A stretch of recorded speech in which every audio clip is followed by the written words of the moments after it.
إن الحمد لله نحمده ونستعينه ونستغفره ونعوذ بالله من شرور أنفسنا ومن سيئات أعمالنا من يهد الله فلا مضل له ومن يضلل فلا هادي له وأشهد أن لا إله إلا الله وأشهد أن محمدا عبده ورسوله أما بعد فإن خير الحديث كتاب الله وخير الهدي هدي محمد صلى الله عليه وسلم وشر الأمور محدثاتها وكل محدثة بدعة وكل بدعة ضلالة وكل ضلالة من النار أعوذ بالله السميع العليم من الشيطان الرجيم আলহামদুলিল্লাহ আজ আমরা সূরা বাকারার ডি পর্বে ৮ নম্বর ক্লাসের ডি পর্বে যাচ্ছি। আমরা এর আগে গত পর্বে আমরা একমাত্র মেরিক্যাল প্ল্যানেট এই পৃথিবী যা মানুষের বসবাসের জন্য উপযোগী সেই বিষয়ে সামান্য আলোচনা করেছি এবং এই প্ল্যানেটটা এক ধরনের planning from supreme being, from supreme higher authority, from supreme existence. আমরা এর অনেক প্রমাণ পাই এবং এই যে গায়েবের উপরে যে আমাদের ঈমান আছে এবং যারা ডিনাইল গড অ্যাথিস্ট যারা, তারাও কিন্তু জানে যে এই পৃথিবীটা কন্ট্রোল করা হয়। তারা সুপ্রিম একটা পাওয়ারকে এক্সিস্ট করে এই বিষয়টা, কিন্তু সেই পাওয়ারটাও কিন্তু কন্ট্রোল করা হয়, এটাও তারা মানে এবং আরও কিছু বিষয় তারা প্রমাণিত এবং তারা বুঝতে পারে যে এই ঘটনাগুলি ঘটছে। তার মধ্যে হলো যে কোরআনে একটা আয়াত আছে, কানা তারাত কান ফাফাতাক নাহুমা, আমার এই পৃথিবীগুলি ওতপ্রোতভাবে জড়িত ছিল, আমি এদেরকে বিচ্ছিন্ন করে দিছি। যেমন বিগ ব্যাংয়ের যে ঘটনাটা ঘটেছে এবং বিগ ব্যাংয়ের যে ঘটনাটা সেটা কিন্তু সত্য এবং এই ঘটনাটা এতই সত্য যে এটা কন্ট্রোল ছিল এবং আমরা জানি যে কার্ল মার্কস, আইনস্টাইন এবং স্টিফেন হকিং বিভিন্ন ধরনের যারা এই বিষয়ে গবেষণা করেছে এবং আমরা জানি যে টেলিস্কোপ আবিষ্কার করেছে, উনিও এই বিষয়গুলি কিন্তু খুবই গভীরভাবে উপলব্ধি করতে পেরেছে যে এই যে ঘটনাটা ঘটেছিল এইটা কন্ট্রোল ছিল। যদি কন্ট্রোল না হতো তাহলে এত সুন্দর একটা সিস্টেমেটিক হরমোনের সাথে এই পৃথিবীটা এক্সপ্যান্ড করতে পারতো না এবং তারা এই বিষয়টা বুঝে ফেলেছিল যে নিশ্চয়ই এমন কোনো supreme being, supreme higher authority আছে যেটা এটাকে কন্ট্রোল করে এবং করে থাকে। এই বিষয়গুলি তারা উপলব্ধি করতে পেরেছিল এবং যেহেতু তারা অ্যাথিস্ট, তারা ডিনাইল গড, সুতরাং ইচ্ছামতো জীবনযাপনের জন্য গডকে ডিনাই করা খুবই আবশ্যক। কারণ গডকে যদি অ্যাকসেপ্ট করা হয় তাহলে কোনো না কোনো নিয়মের ভিতরে পড়তে হয় এবং পড়ে যেতে থাকে, যে কোনো কিছু একটা শৃঙ্খলার ভিতরে থাকে। আর যেহেতু তারা ইচ্ছামতো জীবনযাপন করতে চায় সুতরাং এই বিষয়টা তারা লক্ষ্য রেখেছে এবং আমরা যে এই যে আল্লাহকে যে বিশ্বাস করি, গায়েবের উপরে যে বিশ্বাস করি এবং তাকে যে তার যে ইবাদত করি, কমপ্লিট একটা ইবাদত আছে, সেটা হলো নামাজ। সেটা হলো শারীরিক, মৌখিক এবং আত্মার টোটাল যে একটা পোস্টার আর কি, সেটা কিন্তু এই নামাজ। এবং নামাজের ভিতরে কিন্তু জিকির আছে, হাত পা অঙ্গভঙ্গি বিভিন্ন ধরনের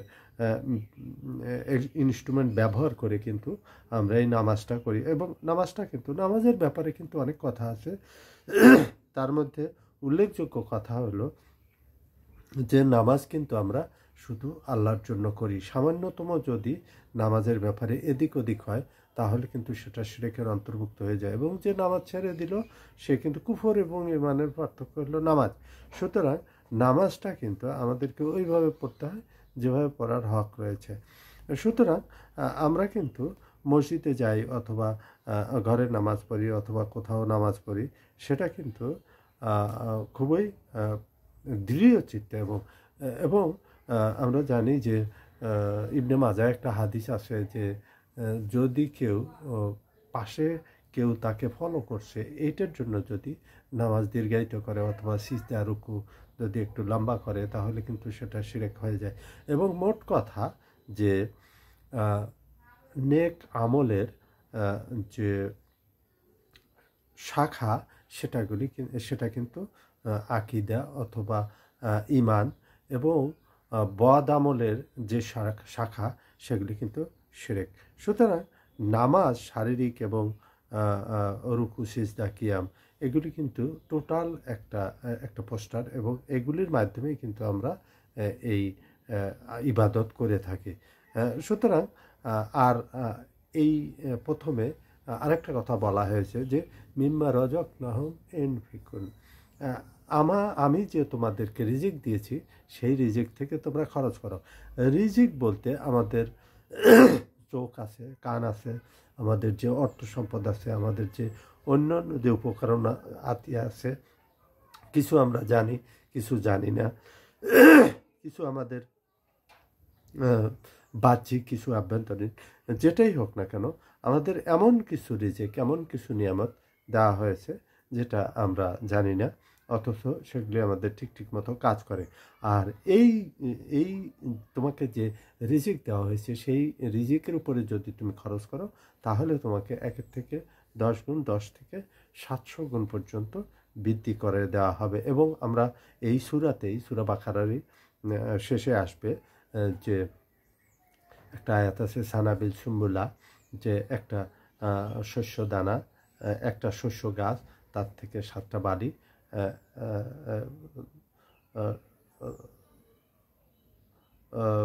7টা বালি, একটা বালিতে 100 দানা, এইভাবে 700 পর্যন্ত, এবং আরও বাড়িয়ে দেওয়া হয়। যেহেতু আরব জাতি একটা উম্মি জাতি ছিল, তাদেরকে বোঝানোর জন্য তারা হয়তো এতটুক পর্যন্তই গুনতে পারত, যেমন 200, 300, 500, বেশি বিশেষ করে 1000। এই জন্য কিন্তু আমরা যে সূরাটা ওই সূরার উপরে যে শেষের 10 দিন আসছে কদর, অর্থাৎ ভাগ্যের যে 10 দিন, শেষের 10 দিন ভাগ্যে কি আছে, 83 বছর 4 মাস নাকি শূন্যহস্ত, আর আল্লাহ পাক তো কাউকে ফিরায় না। সুতরাং 83 বছর 4 মাস যদি নাও থাকে, তবুও মনে করা যায় যে ইবাদতের যে বিষয়গুলি সেগুলি অবশ্যই কাজে লাগে, এবং এগুলি কাজে লাগার মতো। সুতরাং আমরা এই বিষয়টা লক্ষ্য রাখবো যে নেক আমল এটা হলো ইবাদতের অথবা আকিদার অথবা তৌহিদের একটা শাখা, এবং বাদামল অর্থাৎ গুনাহ শিরকের একটা শাখা বা একটা অংশ। কারণ আমাদেরকে সৃষ্টি করার আগে আমাদেরকে জিজ্ঞাসা করা হয়নি, এবং আমাদের জন্য যে কি অপেক্ষা করছে সেটা জান্নাত নাকি জাহান্নাম, এবং আল্লাহ পাক আমাদের কোথায় রাখবেন, কিভাবে রাখবেন, সে বিষয়টা কিন্তু আমাদেরকে আগেই জানিয়ে দেওয়া হয়েছে। এবং যে আমাদেরকে না জেনে আমাদেরকে সৃষ্টি করতে পারে, সে আমাদেরকে না জেনে সে আমাদের সাথে যা ইচ্ছা তাই করতে পারে।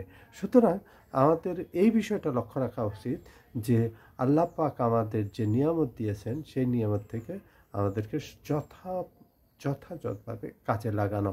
এবং আমাদের কিছু আলেম ওলামা আছে, যেমন হানাফি মাযহাবে একটা কথা আছে যে ইমামের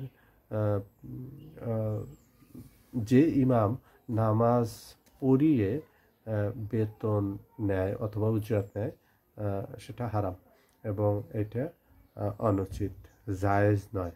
এটা হানাফি মাযহাবের যে একটা বিষয়। যাই হোক, আমাদের দেশে অনেক কিন্তু ইমাম আছে যারা কিন্তু কোনো বেতন নেয় না, এবং আর কোরআন শিক্ষার মাধ্যমে যে উজরাত নেওয়া হয় সেটা কিন্তু উত্তম উজরাত। এই বিষয়টাও কিন্তু খুবই গুরুত্বপূর্ণ। নামাজ নয় কিন্তু কোরআন, যদি কেউ কাউকে কোরআন শেখায় অথবা তার বিনিময়ে কিছু নেয়, এটা কিন্তু সর্বোত্তম এই বিষয়টা। সুতরাং আমাদের ইমামদের উচিত অন্তত বেতনটা হালাল করে নেওয়ার জন্য মুক্তাদিরদেরকে কিছু কিছু সেখানে, এবং আমাদের মুক্তাদিরদের অবস্থা কিন্তু খুবই দুরবস্থা। আমরা কিন্তু অনেক কিছু জানি না, বিশেষ করে 5 ওয়াক্ত নামাজ যে কীভাবে পড়তে হয় অনেকে জানে না। শুনে শুনে বুঝতে বুঝতে এক একজন এক কথা বলে, ওইভাবে আমরা নামাজ আদায় করে থাকি। সুতরাং এই যে আমরা যে আল্লাহ পাক যে রিজিক দিচ্ছে সেখান থেকে খরচ করব, এবং সেটা কিন্তু ফি সাবিলিল্লাহ অবশ্যই।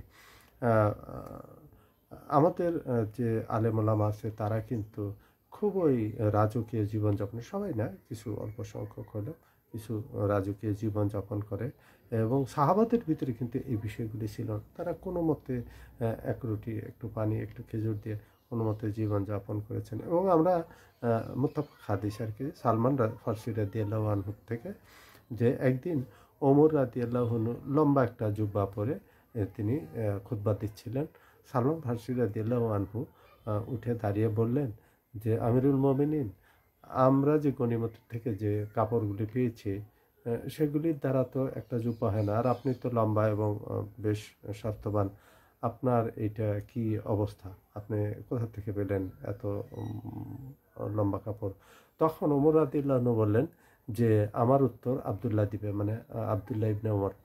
তখন আবদুল্লাহ উঠে দাঁড়িয়ে বলল যে, আমার যে কুর্তাটা ছিল, যে কাপড়টা ছিল, আমি আমিরুল মোমিনকে হেবা করে দিয়েছি, এবং সেই দুটো কাপড় একসাথে জোড়া দিয়ে সে তার এই জুব্বাটা বানিয়েছে, এই জন্য এত লম্বা হয়েছে এবং পরার উপযুক্ত হয়ে গেছে। সুতরাং তখন সালমান ফারসি রাদিয়াল্লাহু আনহু বলল যে, হ্যাঁ, আপনার উত্তর সঠিক হয়েছে, এবং আপনি এখন বলেন, আপনার কথা আমরা শুনবো। এটিকে বলা হয় জবাবদিহিতা, অ্যাকাউন্টেবিলিটি। আমাদের যদি উলিল আমর তারা যদি এই ঘটনাগুলি ঘটাতো এবং এই ধরনের যদি জীবনযাপন করত, তাহলে কিন্তু আমাদের, এবং আমরা জানি যে তাদের সাথে আমাদের আত্মীয়তা করা উচিত, বন্ধুত্ব করা উচিত, যারা আল্লাহ এবং আল্লাহ রসুলকে ভালোবাসে এবং আল্লাহ রসুলকে জান প্রাণ দিয়ে সে শ্রদ্ধা করে, এবং তার হুকুম আহকাম যথাযথভাবে মেনে চলে। সুতরাং আমাদের এই যে বিষয়গুলি, এইগুলি, এবং ইনসানের কিন্তু মুত্তাফাক হাদিস, ইনসানের 3টা বন্ধু আছে, তার 3টা কিন্তু কবরের পাশে যায়, কিন্তু একটা সাথে যায় আর বাকি দুটো কিন্তু ফিরে আসে।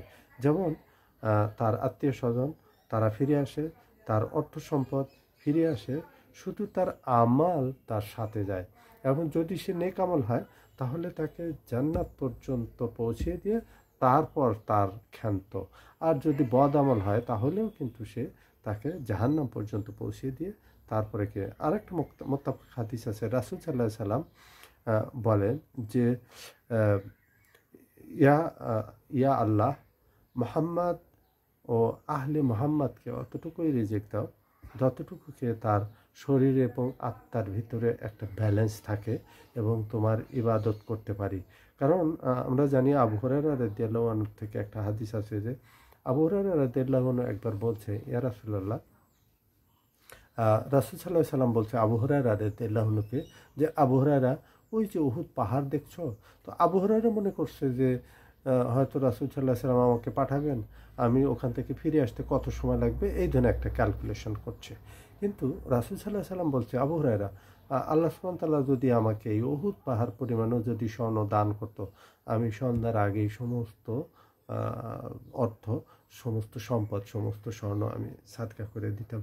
এই ছিল সাহাবায়ে কেরাম এবং রাসূল সাল্লাল্লাহু আলাইহি সাল্লাম। এবং আমরা জানি যে বুখারী মুসলিমের হাদিস, মুত্তাফাক হাদিস, যে আবু হুরায়রা রাদিয়াল্লাহু আনহু এক সময় মসজিদ নববীতে বিকার অবস্থায় পড়ে থাকতো এবং ছটফট করতো। সবাই মনে করছে তার মৃত্যু হয়েছে, অথচ সে ক্ষুধার তাড়নায়।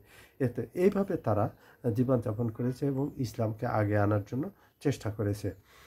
এবং বুখারী এবং মুসলিমের যে হাদিস, সেটা হলো যে আমরা আমরা অবশ্যই রাসূল সাল্লাল্লাহু আলাইহি সাল্লাম এবং সাহাবায়ে কেরামের অনুসরণ করার জন্য চেষ্টা করব। এবং বুখারী মুসলিমের আর একটা হাদিস আছে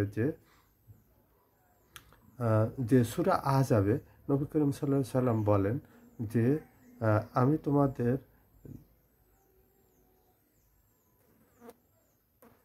সূরা আহজাবে রাসূল সাল্লাল্লাহু আলাইহি সাল্লাম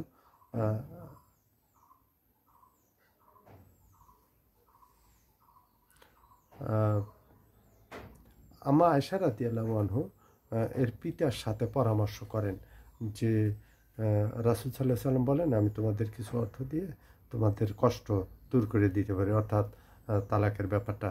তখন আল্লাহ ও তার রাসূলের এবং আখিরাত চাই, এই কথা আম্মা আয়েশা এবং হাফসা রাদিয়াল্লাহু আনহুর কিন্তু এটা একটা ব্যাপার ছিল। আমরা জানি সূরা তাহরিমের এবং অন্যান্য সূরাতেও এবং সূরা নূরে ইফক আমাদের পরবর্তীতে আসছে, ইনশাআল্লাহ একের পর এক আমরা এগুলি আলোচনা করার জন্য যদি তোমরা আল্লাহ আর রাসূলকে ভালোবাসো এবং আখিরাত চাও, তাহলে এইভাবেই তোমাদেরকে দিনাতিপাত করতে হবে। নবী করিম সাল্লাল্লাহু আলাইহি সাল্লামের স্ত্রীদের যদি এরূপ কথা বলা হয়ে থাকে এবং স্ত্রী দের ব্যাপারে, এবং আল্লাহ সুবহান তাআলা বলছেন যে এই নবীদের স্ত্রী তোমরা যদি আমার আম্বিয়াকে এইভাবে যদি করো তার সাথে, তাহলে কিন্তু আমরা তাকে তার যে উত্তম স্ত্রী, গুণবতী, রূপবতী এবং এবং অবিবাহিত এই বিষয়গুলি কিন্তু আমি তাকে দান করব।